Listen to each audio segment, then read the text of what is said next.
2019లో జనం నమ్మి ఓట్లేస్తే వైసీపీ చీఫ్ జగన్ రాష్ట్రాన్ని ఆగం చేశారని విమర్శించారు ఏపీ మంత్రి అడగాని సత్యప్రసాద్.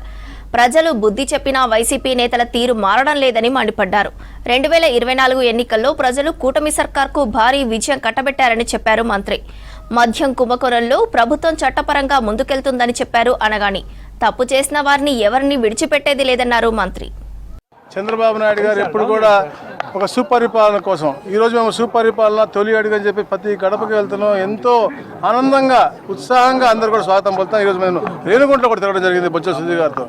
రేపు మా తిరుపతిలో కూడా మా శాసనసభ్యు గారితో నేను తిరిగిపోతాం. కథ ఎందుకంటే అన్నామంటే మేము 23 మంది గెలిచాం 2019లో.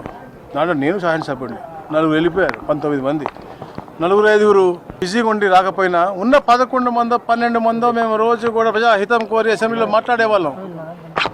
ఈరోజు అసెంబ్లీ కూడా రానటువంటి వాళ్ళు వాళ్ళేం మాట్లాడతారంటే వాళ్ళకి తెలుసు వాళ్ళు తప్పులు చేశారు కాబట్టి మేము తప్పులు చేయట్లేదు. కానీ 2014-19 ఒక సుపరిపాలన ఇచ్చాం.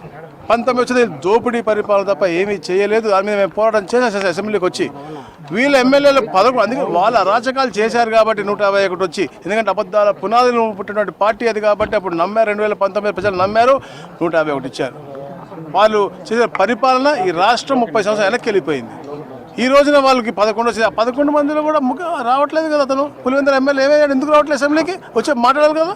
ప్రజాహితం నిజంగా ఉంటే మేము తప్పులు చేస్తే అక్కడ అడగాలి తప్ప ఇక్కడ చెన్నైలో కూర్చునో లేదా ఎక్కడో వేరే రాష్ట్రాల్లో కూర్చున్నో మాట్లాడటం కాదు.